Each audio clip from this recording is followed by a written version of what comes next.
What's up sa inyo mga pare ko eh? Ito na yung ipapalit natin sa ating stock na sprocket. Ito ay ang DID, Chain in Sprocket Set. No? Kung napapansin nyo mga pare ko is mas malaki siya kasi 428 na siya. So hindi kasi pwedeng magpalit tayo ng kadena lang kasi yung ating sprocket is 420. So kailangan palitan lahat. Ito yung napili ko.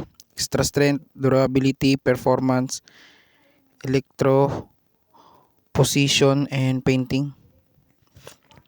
So ayan, heavy duty na siya mga pare ko eh. Ito yung kanyang chain and sprocket set. Ang size nito 14 yung engine sprocket, tapos yung rear is 36. So parang nagbawas lang tayo ng isang ngipin, no? Kasi yung stock natin is 37. So ayan, meron siyang ito yung nagre-reflect siya, no? Ito yung tandaan kung legit yung ating nabili. Ito yung pakalat yung susi ko. Ito na lang gamitin. So naka ano pa talaga to, naka plastic pa talaga siya. Pasensya na kayo kasi one hand lang ako ngayon. Ang isang kamay ko ang hahawak ng cellphone para for recording. So ito na, buksan na natin. Ayan, naka ano pa siya, naka plastic wrap. So legit talaga ito mga pare ko, no? Ang price nito is nakuha ko lang siya sa Shopee ng 751 pesos, no? Original price nito is nasa mga 900 plus. So naka-voucher tayo, naka-discount ng lahat-lahat. So after all naging 751 na lang. Ito na. Wow. So, maliit lang yung box niya pero siksik dito sa loob, no? Dito na yung ating chain, sprocket, engine, and rear sprocket. So individually naka-plastic pa rin siya, no? So mabibili nyo din naman to ng individual sa store nila, na may ano, ilalagay ko yung link diyan sa description. Click nyo na lang kung bibili kayo.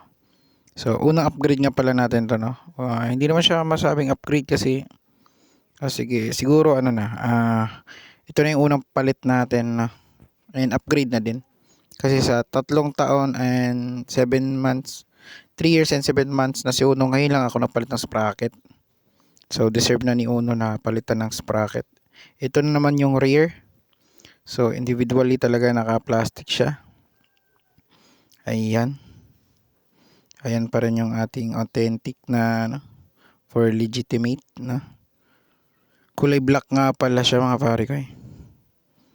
DID. So made in Japan to mga pare ko ya. Hindi ko na masabing mahal, hindi din siya mura. Nasa mid range lang siya. Ito yung chain. Ito yung 428 na chain. Ayan. So medyo parang greasy siya, no? Ilagyan na nila ng langis na sadya para yung kadena hindi matuyo sa loob at hindi mga lawang. Ayan. Ito na. Ayan, kung nakita nyo mas malaki lang siya kaysa stock natin. DID lahat to mga pare ko, solid DID to. Ayan. So abangan nyo na i-install natin to. Ayan, nandyan din yung kanyang authenticity. Ayan, meron din yung parang reflector na ano, legitimate na siya ay legit na. Ayan. Abangan nyo, ikakabit natin to. Ayan. Solid. Makapal siya mga pare ko, makapal at saka heavy duty talaga siya, no. Tulad sa akin na nag-SPX rider na ako ngayon, Shopee rider na, kaya mabigat na yung dala ko. Kaya kailangan ko ng heavy duty kaysa mahirap kasi mahanapan ng stock mga pare ko. Kung para sa akin lang is yung stock pa rin, no.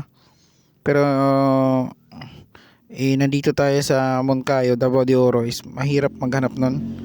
And meron ditong Honda na kasa pero di ko kasi sure kung anong may offer nila. Kaya so based on my research, naghanap na lang ako ng heavy duty na para kay Uno talaga. Na wag natin tipirin ng mga motor natin mga pare ko kasi dito tayo hahanap buhay. Dito tayo, laking tulong sa atin to, partner natin to, no? Ayan. Ayan na sa mga pare ko eh. And bubuksan natin yan at i-install natin. Maraming salamat mga pare ko eh. And like, share, and subscribe. See you next vlog.